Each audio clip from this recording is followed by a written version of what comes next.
Do we need to believe in God because it's useful, or do we absolutely need to believe in God? Am I making the difference clear?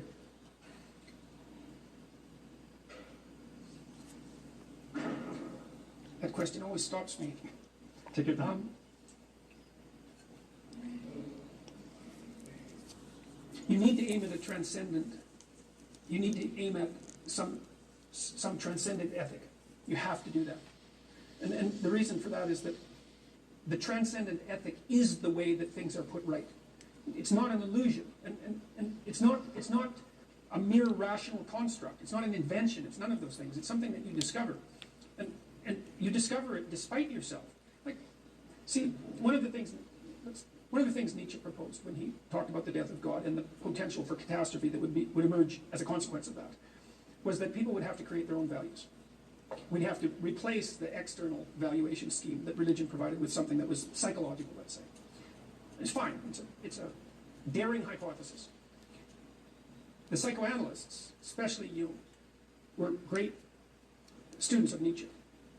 And Jung knew why Nietzsche was wrong because of what he learned from Freud. What Jung learned from Freud was that we weren't masters in our own house. That we're beholden to psychological phenomena that are beyond our voluntary control. We have a nature, and that expresses itself within us in ways that we cannot control rationally. It manifests itself as part of reality. It's phenomenological reality, it's subjective reality, but it's reality nonetheless, like the reality of a dream. You don't invent your dreams like in a voluntary sense. They manifest themselves in the field of your imagination. But Freud was painfully secular. Freud thought God was a childish disease. Yes, he did. He thought that religion was a grand wish fulfillment. But it's a very shallow criticism, and he should have known better. And that's why Jung and Freud broke. I guess that... Well, so this was a video of an interview. It's an edited video interview. I would have liked to have had access to more. But it's, let's see here, an Israeli psychiatrist or psychologist. I'm not familiar with him before this morning. His name is Gadi Taub, and I hope I pronounced it correctly. Interview with Jordan Peterson. What struck me, it's a 25-minute interview, and about midway through it, about 12 minutes, 40 seconds, he asked Jordan Peterson about God. And I paused it, and I was just discussing this with, we were watching it as a group. Well, watching it together. It seems weird to say a group. I mean, we are all a group, but... the opening, he begins by, well, can I summarize your philosophy as, meaning, right? We need to find, not a sense of meaning, but to find actual meaning. It's interesting how they said that. But about halfway through, he asks him, okay, what about God? And I was half expecting Jordan Peterson to go down his Exodus hole. In fact, I'm surprised he hasn't updated his Book of Job, because his daughter's experience, his wife's experience supporting him, all of this could be translated into the Book of Job, and therefore transmuted to a broader audience, I would think, right? Share it with your audience, the lessons that are resident in the Book of Job. For me, what stood out was a couple of comments. I understand we're trying to make this fairly simple, but so when asked about God, you heard Jordan Peterson responds, mentioning Nietzsche's God is Dead. I've mentioned this before. We definitely have to go back and read what he actually says, because it's much clearer if you read the entire section. And having read this section, you understand more what Jordan Peterson's getting at. He does mention that God is dead. I personally wouldn't use that, because I would like to explain that God is only dead, I guess, euphemistically, because, he was never alive. Same as this idea that I try to correct people when they say ego death. Your ego never existed. It was this construct you attach to and create from moment to moment. How can something that doesn't exist die? It's a weird thing.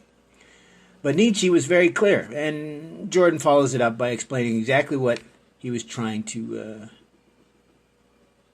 ask us to do. Since we no longer believed in the gods that we created, as a template for the morality that we knew we all had to subscribe to make all this work and to get along. So if we no longer believe in those gods, then what they were created for, why we believed in them, or why they existed, right, or their myth, was moot, right? Because if you don't believe it anymore, it's not serving its purpose. If it's not serving its purpose, it's not instilling these ethical or moral values, right? And I love that he goes on and they talk about it, and he even says table of rules. Kind of funny because I guess that might be a translation I might not have read of Nietzsche, but he talks a lot. It's actually one of the chapters in Zarathustra, which until I started to do some studying, in fact, just last night, I realized I was right about how much Nietzsche and specifically Zarathustra influenced Jung, and how much Nietzsche himself and Zarathustra influenced all of Western philosophy and our concept of, I argue, of just about everything at this point. So to forget to mention Nietzsche is same with the good and evil. I mean, he could have mentioned Zarathustra, he could have mentioned, I don't know how many other books of Nietzsche with that. But the table of values, very important chapter. I argue one of the most important chapters in Zarathustra, right? Because we need to carve for ourselves a new table of values. Not completely replacing all the old, but this transvaluation of all values. So we need to realize, I mean, not everything is going to work for us. We got to personalize this stuff. We got to modernize it. But at the same time, we can't throw everything out, right? The importance of mythology, the importance of meaning, the importance of meta, right? Right? This transformation, if I can quote James Joyce's Ulysses, the metempsychosis, metempsychosis. I think that's a missed. He's not just playing with the words, because if you break down metempsychosis, that's burning away of the old self, like a phoenix from the ashes. And once again, James Joyce, heavily influenced by Jung. No doubt he influenced, William James, heavily influenced by Nietzsche. I have no doubt that there's some connection there, Jung, Joyce, because if we look at this, not to be crass, but if we look at the history, James Joyce might have had mild schizophrenia. I argue we're all on a spectrum in some way. The reason why they think this is, of course, it's hard to diagnose someone after the fact. But correct me if I'm wrong, but his daughter had diagnosed schizophrenia that she battled for her whole life. And as I've mentioned before, in Jung's Liber Novus, he himself thought he was at danger of being or was schizophrenic. Right? So they go on in the video. They talk about the APA put out some. I'm going to ignore that for this particular talk, because there was some other stuff that I actually didn't notice the first time through. I was really just going to talk about the death of God and Nietzsche, this idea that we no longer believe in the values, the morals, the ethics that these gods were intended to instill. So we have to create for ourselves a table of values, which is almost a direct quote from Nietzsche. Again, we can see the incredible influence of Jung and Nietzsche on Jordan Peterson's philosophy, and therefore Western philosophy as a whole. But just to talk about this meaning, this hero's journey, how we all have to be our own hero in our story, Jordan Peterson goes on and he starts talking about his daughter and her battle with illness. He says you can lose your body and you can lose your soul. But he says never use the illness as an excuse. We've talked about this, right? Agency. Never do something for someone that they can do for themselves. It robs them of their agency.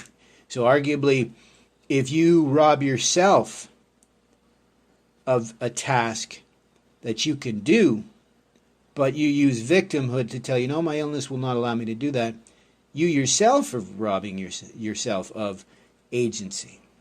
Right? So I wrote, if you cannot do something, work around or accept it.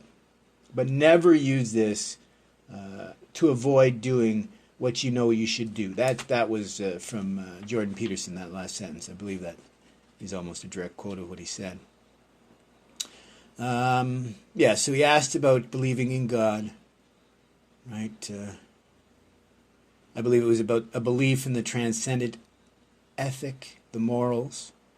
He mentions that it's not a construct, right? That God is not a construct, or the belief similar to earlier when he said meaning is not a sense of. You really, truly have to believe it, right?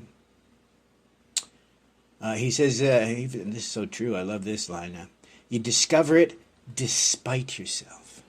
This is so true, so very, very true. Right, then he talks about catastrophe. Right, and so the last takeaway for me is he found, so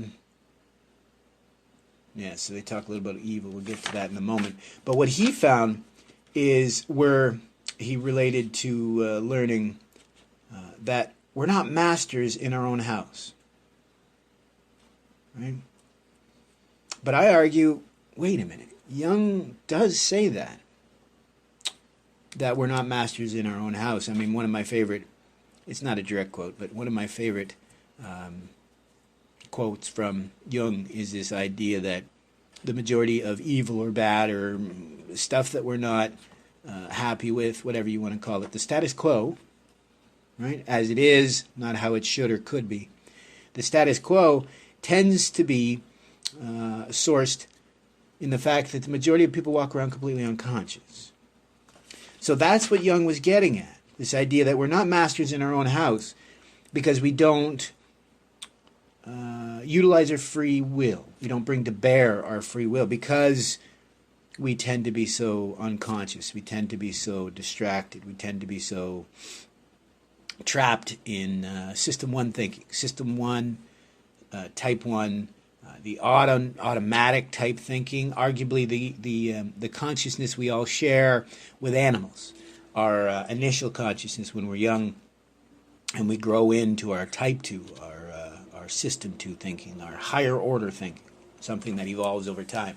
I argue, not as true as I've mentioned this before. I actually think that our theory of Type 1 and Type 2 is wrong. That we have this auto thinking, particularly for when we are in a stressful situation, because as I mentioned, the traumatologist Basil van der Kolk mentioned that when we're stressed, when we're traumatized, when we're burdened by our past or our anxiety, that our brain shuts down, doesn't work. We can't even parse information, can't even accept information, let alone think for ourselves. So that's the goal here.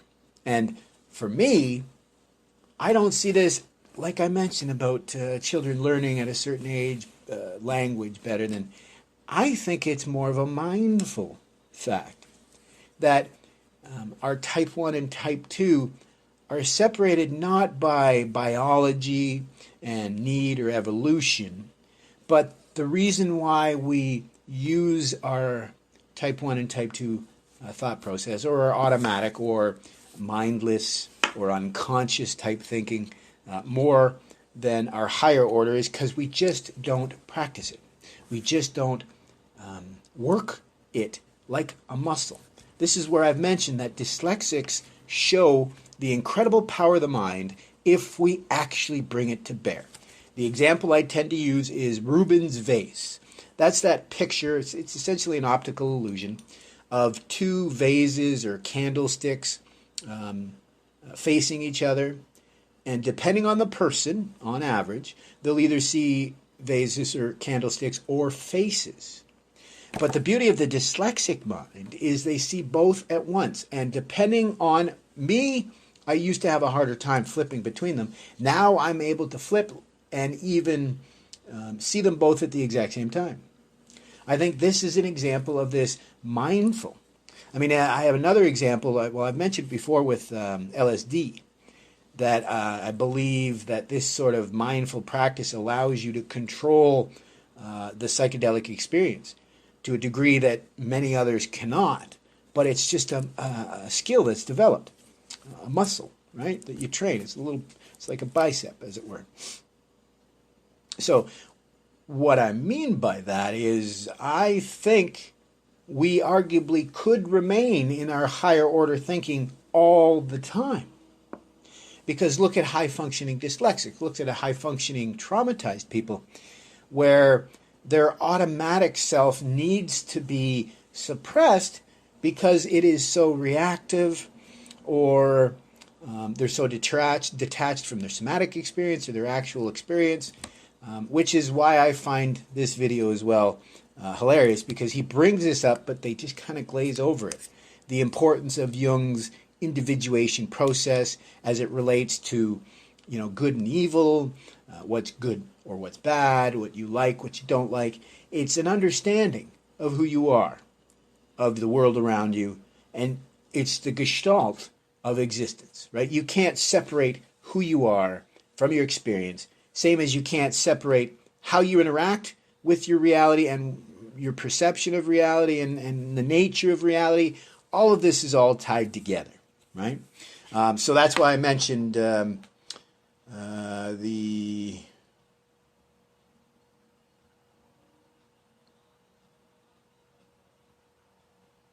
So I said the unconscious being is subject to experience.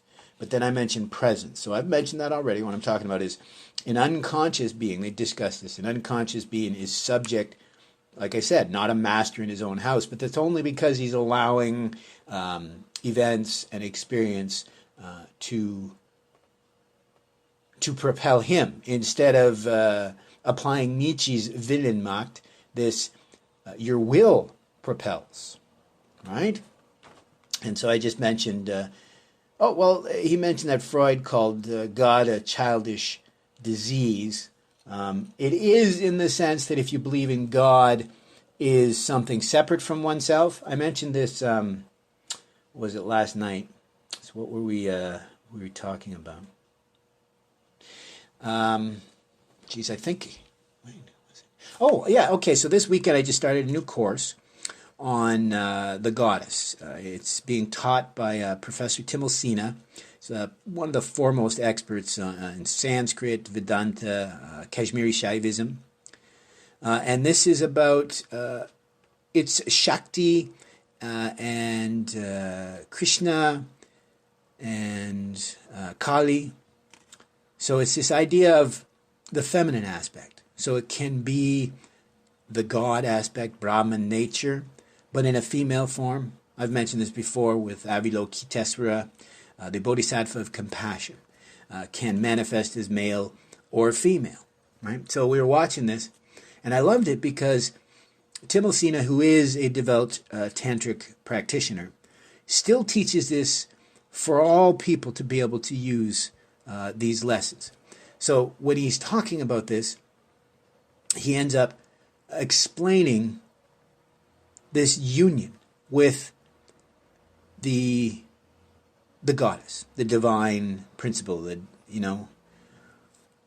And the way he explained it, he didn't explain it like the goddess is something separate or she is an actual being. No, the way he explained it is this union or samadhi, this union or the unity of the opposites, as Jung liked to call. When you're at one with yourself, meaning your being, your relationship to reality, and you're at one with reality, and you're at one with the self and the other, he talks about this progression to unity or enlightenment or samadhi, this concentrated aspect. And the way it's explained, it's not that you meet God, but you actually unite with the aspect that is Shakti or God or providence. And this is what that Sanskrit saying that is often translated as I am God, but what it means is we are God. So he teaches this contemplation in Tantra as a yoking to the divine. That's why it's yog. It's not a connection to something external. It is wholly identical to Jung's connection, to William James's radical empiricism. It's realizing you were already connected. That's Buddhism. It's the Tathagata Garbha. That's your storehouse of Buddha nature. It was already pre-existing, right? So that's this idea. I've mentioned it before. Just yesterday, I found out that I'm not alone in believing that not just Nietzsche, but Nietzsche's Zarathustra was incredibly influential on Jung and Jung's philosophy, and we're seeing it here. Right? And we're also seeing what I also have said for a while, and there's a lot of evidence to support my belief, that Nietzsche's Zarathustra was incredibly influenced by the Upanishads. Right? Because I've said this multiple times before, in the Isha Upanishad, the Sixth Sutra states that when you can see yourself and others, and you can see others in the self, that's true moksha, mukti, this idea of liberation, freedom, awakeness, awareness, understanding. I'll always love the Tibetan, the way they put it. It translates to the clear light of insight. This idea of awakening to one's own innate understanding and wisdom. Right? It's no different than just bringing your attention to bear. How many times have you been in an experience where you're just lost, you're confused, you don't know what's going on until you stop, do a little pranayama, a little satipatthana, a little deep breathing, and a little concentration on your breath. All of a sudden, you're able to bring to bear your consciousness, your imagination, and your memory. And all of a sudden, things just start to fall into place, to make sense. And this is what we're dancing about here. So many of us will walk around and will deal with our pragmatic existence.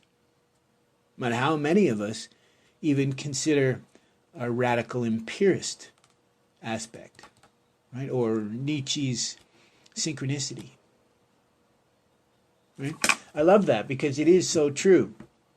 There's two aspects to Jung's synchronicity, as Jordan Peterson mentions in this video at the very beginning. You have to believe.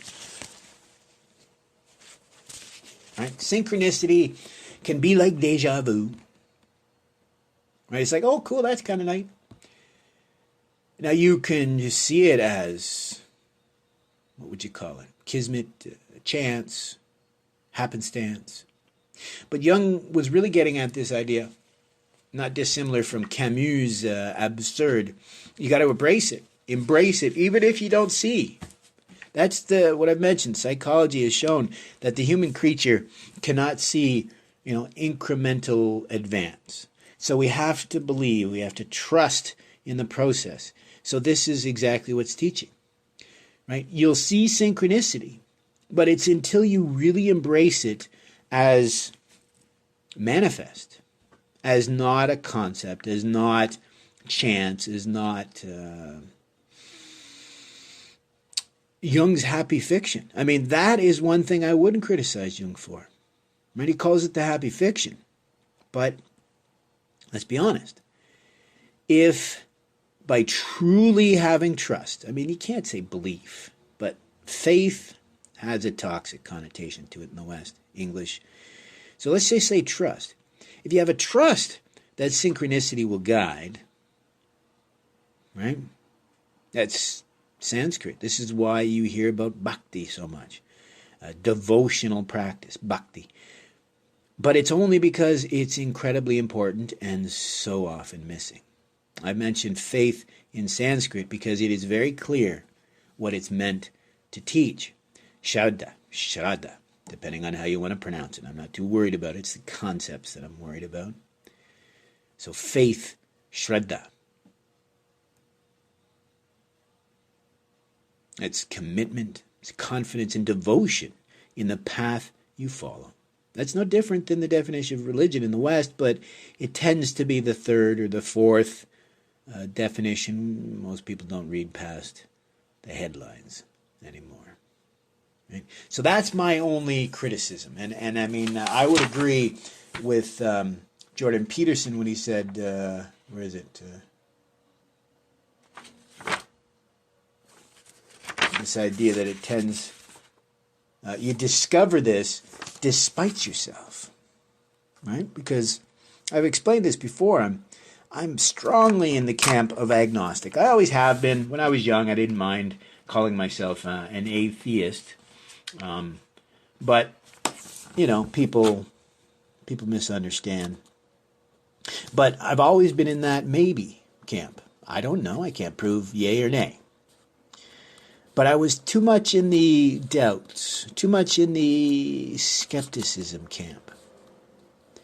Because there is something to this belief in synchronicity, this belief in potential, this belief in karma. If you watch this video, as I mentioned, Gadi Taub on YouTube, he's only got a little under 6,000 subscribers. It's Jordan Peterson on masculinity, meaning, God, and fatherhood, with Gadi Taub. Really good interview. They were in Zurich. But what you'll take away is, well, I'm hoping, kind of like what I was talking about here, that, there's a whole new level of discussion that opens up when we look at how some of these concepts tie together. Right? You'll see in the video that there's a whole bunch of strings we can pull on. I mean, I might even adjust my opinion on Jordan Peterson. I mean, my main criticism here is I'm surprised that he didn't go into this idea of the hero's journey and illness, right? And how this can be transformational.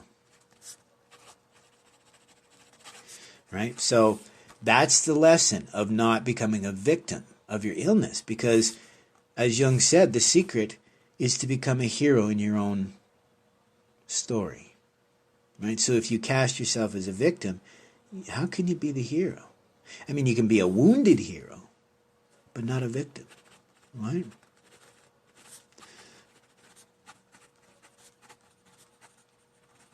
And for me, the biggest takeaway is the Book of Job. Jordan Peterson is often talking about Exodus lately. But I think the Book of Job teaches us something more. It teaches us how we can find meaning even when we are truly subject to, what would you call it? Persecution, right?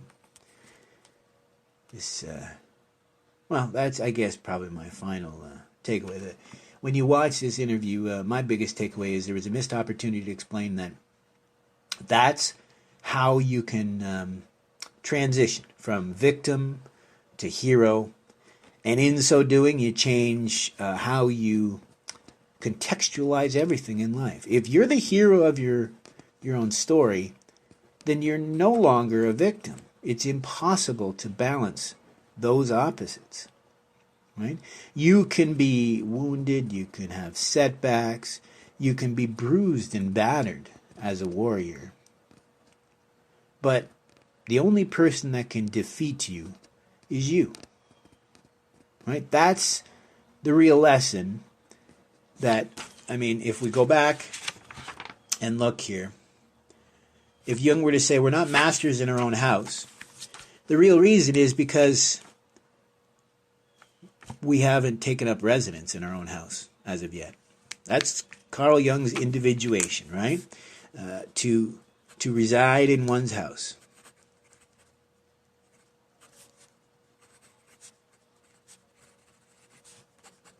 right? To take up residence is individuation. And what I mean by that is to understand who you are in relation, as I said, individuation. Understand your relationship to your past, to your present, to your loved ones, to reality itself, to your desires, your wants, your preferences, all this jazz.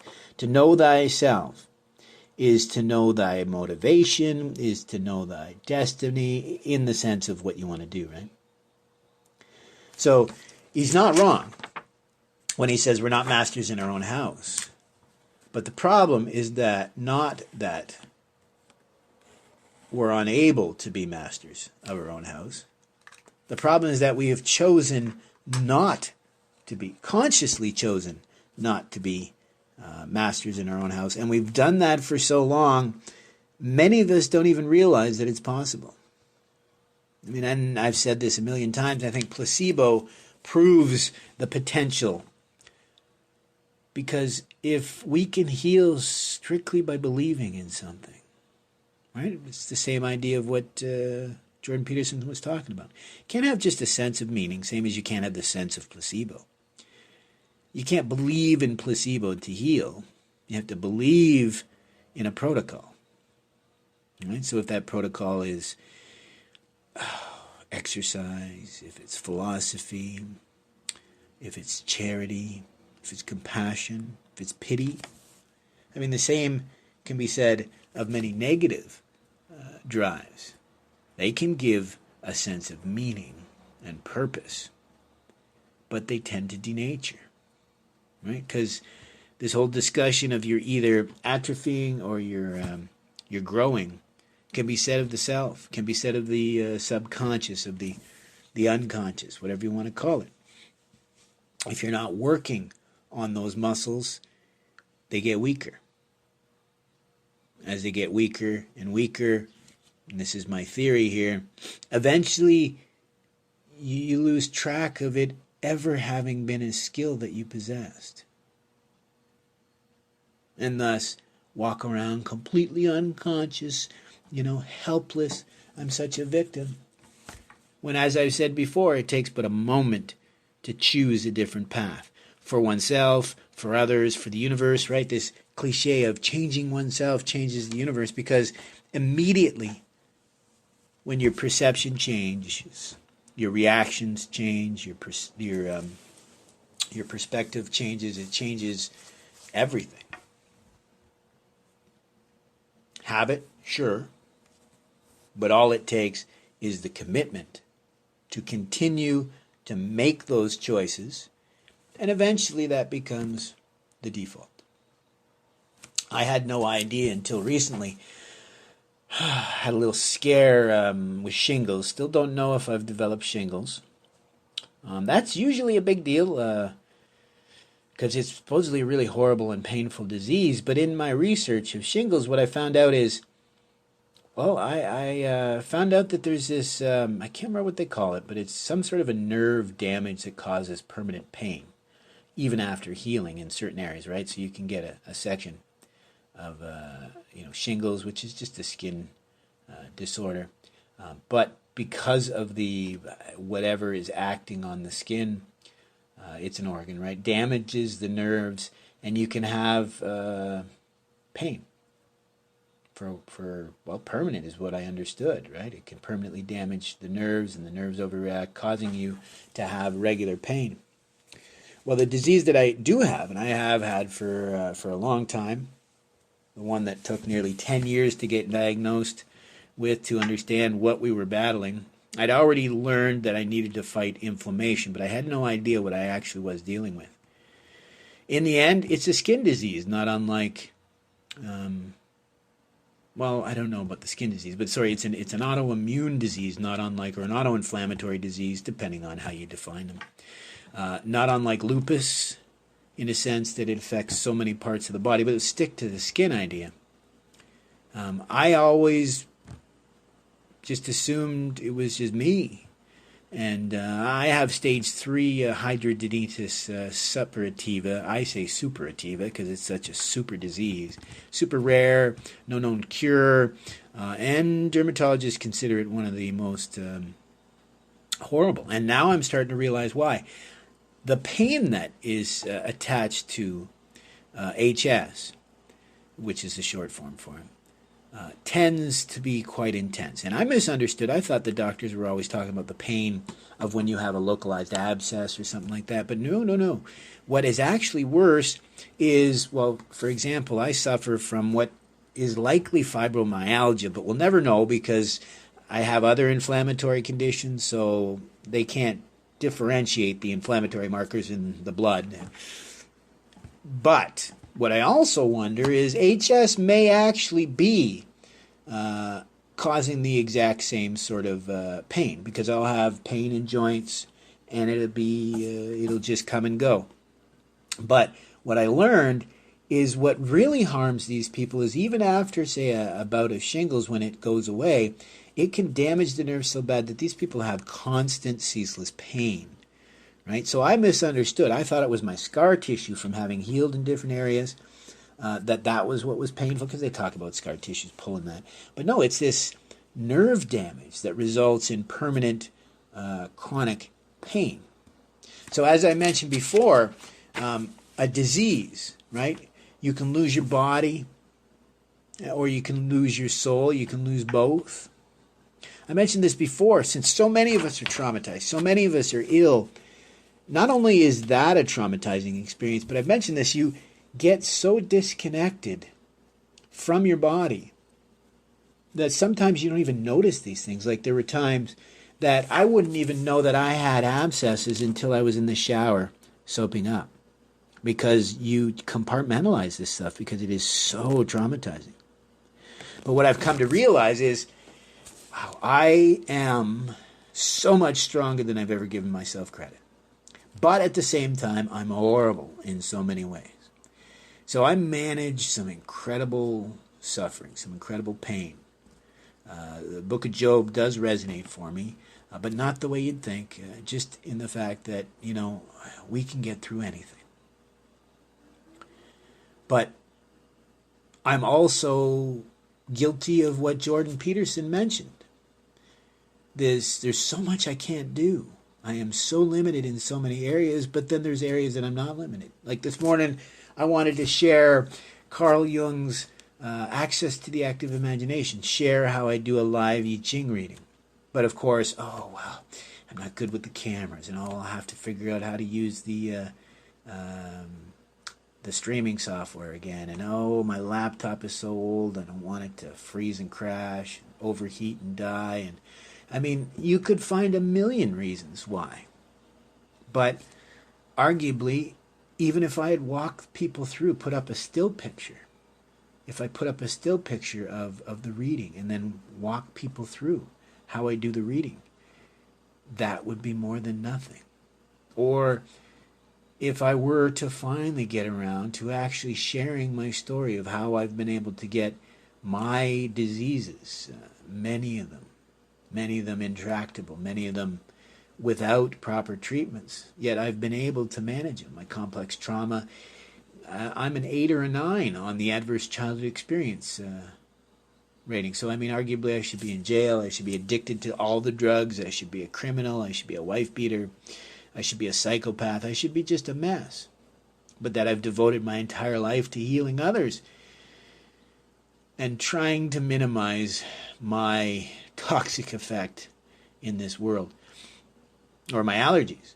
I have allergies so bad that I can't eat out anywhere because I'm allergic to eggs, dairy, and that's just about in everything. Yeast, and that's just about everything, especially now with all of the additives they put in. I can't have many things like these sugar alcohols, so, it's in almost everything. I can't really have a lot of refined sugar, but that's not a big deal. But we all know how much refined sugar is in our foods, not a natural sugar. But then the oats, for years, my own family fed me oatmeal for breakfast, even though I had to go through the most intense traumatizing experiences I could ever explain. Getting tested for allergies as a young lad 40 years ago was incredibly traumatic. She took this drill bit, is what it looked like, but the end of it was sharp, and she would twist it, and it would tear up your skin, and she had to do hundreds of these little holes in my skin to tear my skin. And that was just the beginning, because after they tore open your skin, they would drop a little bit of a concentrated allergen, right? Grass, mold, mildew, pollen. I was so sick, I blew up so fast. They were shocked by how fast I reacted. Usually they drop it on, they got to wait. No, I was almost immediate on a number of these different things. And it made me so sick, they were shocked.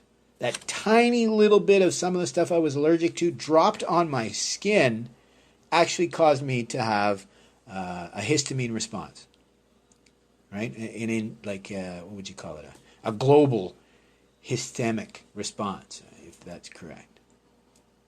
But yet my family failed to do what they needed to do. In fact, they used to make fun and go, "Oh, they told us we'd have to get rid of our carpets." And really? Okay, well, then why did you traumatize me and take me to all them tests if you weren't going to do anything?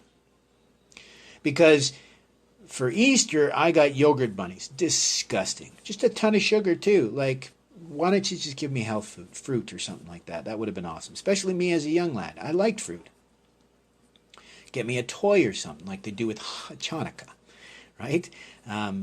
We could have done something different. But I was fed oatmeal for breakfast very often.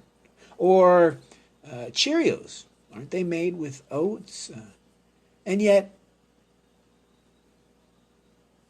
the doctor told you I was allergic to oats. But not told about that. But fast forward 30 years, what I was not told about is if you're allergic, especially as severely as I, allergic to oats, well, I mean, wheat and barley and all these other grains that are biosimilar to oats, you really should avoid. Right? But how many of us, like lactose intolerant, how many of us just get used to the discomfort and pain and trouble?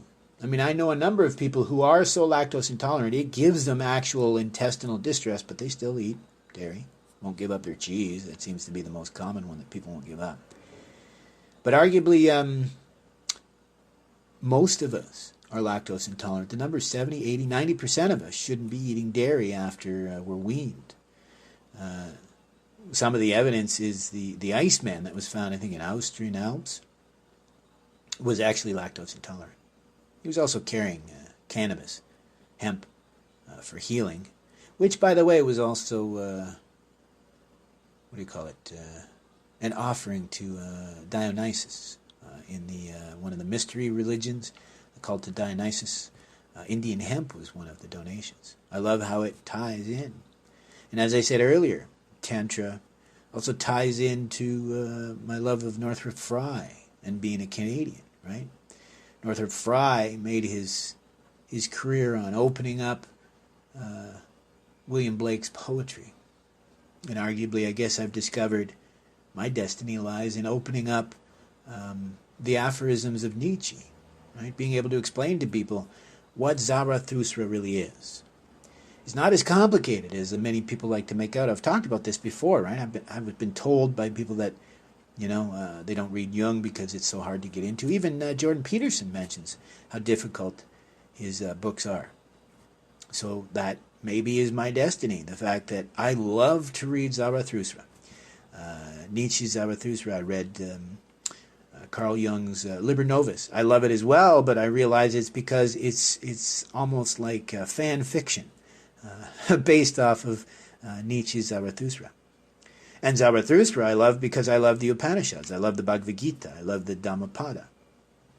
Right? I guess I would have loved the Ahura Mazda, or I can't remember that's the god, I think, in Zoroastrianism.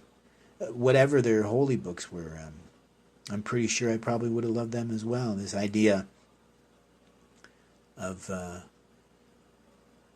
unity of the opposites, the idea of being a strong individual, but also supporting and being reliant on the community as a whole. Right? So that was my main takeaway. I really found this video to be insightful, but we talked about this online before when people were talking about Nietzsche books to read, and so I mentioned this. Who was it? Richard Moll, I believe. Richard Noll or Moll, Noll or Moll. I think it's Richard Noll, Noll. He wrote a couple books on Jung Cult, for example, and then he almost published a book on Jung and Nietzsche. But the Jung family actually suppressed it. Now, some of it's made its way to the internet, and if you read, this is where it gets surprising. So this is supposed to be a Jungian scholar. He's a psychologist, yada, yada, yada. We now believe, and I'm not the only one to say this, that Nietzsche was among the first psychologists, maybe one of the greatest. But this gentleman hadn't read much, if any, of Nietzsche. And he's asking the editor of the Red Book, Jung's editor, I believe the historian for the Jung Foundation. Excuse me, I'm sorry. Historian for the Jung Foundation. Asked him if he had read much Nietzsche. And he said he hadn't read much Nietzsche, but oh my God, I can't believe it. So he's reading Nietzsche. I find it shocking. Because he even mentions that, whoa, geez, yeah, I mean, even with how many times Jung mentions Nietzsche in his work, I still didn't realize how much influence it had on him. Well, I'm shocked. If you're a scholar of Jung, how do you not read Nietzsche? Right? Because I've mentioned this before. How can you read Nietzsche if you don't at least have an understanding of, say, Hegel, Schopenhauer, Kant, Spinoza, the Greeks? I mean, then now we're looking at the Upanishads, the Bhagavad Gita, the Rig Vedas, whatever was translated at the time. I mean, this is what Northrop Frye was trying to teach us. That's why they couldn't penetrate William Blake's poetry. It's because they didn't realize that, like many in the West, his metaphors were based in what we used to consider religious symbolism, when in reality it's just archetypes, human archetypes, mythos, whatever it might be. So when Northrop Frye figured out that William Blake was using Paradise Lost in the Bible as his very complicated cipher for his writing, that opened up the doors of perception, as Aldous Huxley says. Right? This is what it's trying to teach us. For decades, people lived with a closed mind as to what was meant. Many people thought that William Blake was just writing gibberish. It's not that different from Finnegan's Wake.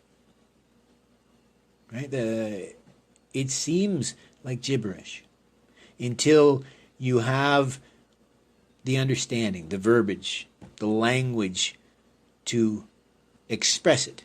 But without the language to express it, you're unable to understand or to even hear it. So that's the real takeaway here. That we have to be present, right? We have to be idealized, at least in the sense of working towards betterment. What Hemingway said, it's only honorable to be better than your previous self, not better than anyone else, right? Because apples and apples, right? So for me, I guess the final takeaway is this week has been transformational. It's not synchronicity that I read letters between a couple psychologists talking about how, Jung's psychology is essentially Nietzschean, right? And Nietzschean philosophy is essentially Upashanic, right? Or the Jing, or the Greek mystery cults, right? So the real truth here is this is once again possibly a universal lesson, an archetype, what would you call it? I guess a true panacea of what ails us. Yet over and over again, these authors continue to remind us of something that we obviously are not listening to. But on that, have a fabulous day. Thank you for listening.